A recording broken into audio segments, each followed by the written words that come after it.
नमस्कार साथियों, जैसा कि आप सभी जानते हैं आज हिंदी दिवस है, तो आप सभी को हिंदी दिवस की बहुत बहुत शुभकामनाएं, बधाई। आज हम ये जानने का प्रयास करेंगे कि जो हमारी हिंदी है, इस हिंदी भाषा का विकास कैसे हुआ, इसका जन्म कैसे हुआ। क्या प्रारंभ में भी हिंदी थी या किसी दूसरी भाषा से इसका विकास हुआ, तो इसके बारे में हम जानते हैं। सबसे पुरानी भाषा मानी जाती है संस्कृत भाषा। जब आप वेदों का अध्ययन करते हैं, उपनिषदों का अध्ययन करते हैं, वैदिक काल के बारे में जब आप पढ़ते हैं इतिहास में, मेरे ख्याल से किसी ना किसी ने तो सुना होगा, अगर नहीं भी पढ़ा होगा, कि हमारे जो वेद हैं ये वेद संस्कृत में लिखे गए थे। तो लगभग 1500 ईसा पूर्व के समथिंग की बात है। सबसे पुरानी जो भाषा है, सबसे पुरानी भाषा है संस्कृत। 1500 से लेकर 500 ईसा पूर्व के आसपास इस भाषा का विकास हुआ। यहां तक ये भाषा रही, कौन सी? संस्कृत। बाद में इस संस्कृत भाषा से दो भाषाओं का विकास हुआ। वे दो भाषा कौन सी थी? एक भाषा थी लौकिक भाषा और दूसरी जो भाषा थी वे थी वैदिक भाषा। ठीक है। जो वैदिक भाषा थी, इस वैदिक भाषा में वेद और उपनिषदों का वर्णन हुआ, यानी वेद और उपनिषद किस भाषा में लिखे गए? वैदिक भाषा में लिखे गए। और दूसरी भाषा थी लौकिक भाषा। लौकिक भाषा का मतलब होता है लोगों की भाषा। इस भाषा में महाभारत और रामायण का वर्णन हुआ। महाभारत और रामायण लिखी गई, यानी लौकिक भाषा में लिखे गए हमारे ग्रंथ कौन से? रामायण और महाभारत। जबकि वैदिक भाषा में वेद और उपनिषद लिखे गए। बाद में इसी लौकिक भाषा से एक भाषा का जन्म हुआ जिसका नाम था पाली भाषा। देखिए, 1500 से 500 ईसा पूर्व तक तो रही संस्कृत भाषा। तो संस्कृत भाषा के बाद लौकिक भाषा और लौकिक भाषा के बाद पाली भाषा का विकास हुआ 500 ईसा पूर्व से लेकर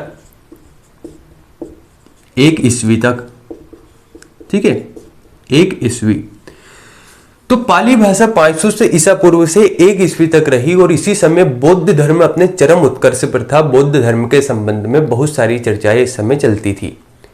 तो इसी समय बौद्ध धर्म के ग्रंथों का यहां पर वर्णन हुआ। बौद्ध धर्म के ग्रंथ लिखे गए, उन ग्रंथों का नाम था त्रिपिटक। त्रिपिटक। अब चूंकि 500 ईसा पूर्व से 1 ईस्वी तक ये जो अंतराल था, इस अंतराल में ये त्रिपिटक लिखे गए, ये बौद्ध धर्म के ग्रंथ थे। और इस समय पाली भाषा का वर्णन मिलता है।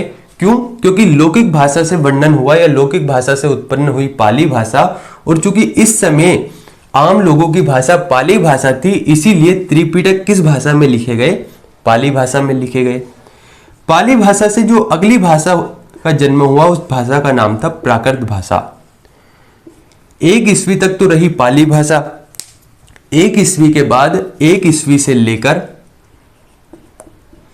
500 ईस्वी के आसपास रही प्राकृत भाषा। इस प्राकृत भाषा का जन्म हुआ पाली भाषा से। और आप जानते हैं इस समय बहुत सारे जैन धर्म से संबंधित समितियों के बारे में हमें जानकारी मिलती है, संगीतियां हुई। तो इसी समय जैन धर्म के साहित्य लिखे गए जिसका नाम था आगम साहित्य।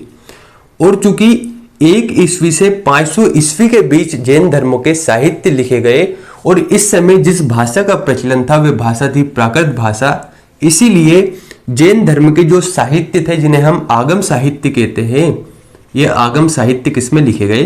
प्राकृत भाषा में लिखे गए। 1 ईस्वी से 500 ईस्वी के बीच रही प्राकृत भाषा और प्राकृत भाषा के बाद एक भाषा का जन्म हुआ जिसका नाम था अपभ्रंश। लगभग 500 से लेकर 1000 ईस्वी। भ्रंश का मतलब होता है तोड़ना या तोड़ मोड़ या गड्ढे, हम इसे कह सकते हैं। जैसे अब जब आप भूगोल का अध्ययन करते हैं तो भूगोल में पढ़ते हैं कि इस पर्वत में वलन पड़ गए, इस पर्वत में भ्रंश पड़ गए, इसमें यहां पर तोड़ मरोड़ कर इसका प्रयोग होने लगा। कहने का मतलब यह है कि जब प्राकृत भाषा का तोड़ मरोड़ कर कुछ ना कुछ एक नया रूप निकलकर सामने आने लगा और इसका तोड़ मरोड़ कर प्रयोग होने लगा, तो एक नई भाषा का जन्म हुआ जिस भाषा का नाम था अपभ्रंश भाषा। 500 ईस्वी से लेकर 1000 ईस्वी तक यह भाषा रही और 1000 ईस्वी के बाद ही इसी अपभ्रंश भाषा का एक रूप था शौरसेनी। शौरसेनी या शौरसेनी अपभ्रंश इसे हम कहते हैं। इस शौरसेनी भाषा से एक नई भाषा का जन्म होता है जिसे हम कहते हैं हिंदी भाषा, जिसका नाम था हिंदी। तो ध्यान रखना है आपको कि विश्व की सबसे प्राचीन भाषा मानी जाती है संस्कृत भाषा। 1500 ईसा पूर्व से लेकर 500 ईसा पूर्व के पास इसका जन्म हुआ और हिंदी का जन्म हुआ था शौरसेनी या अपभ्रंश भाषा से लगभग 1000 ईस्वी में या 1050 विक्रम संवत, है ना। तो इस तरीके से हमारी हिंदी भाषा का जन्म हुआ।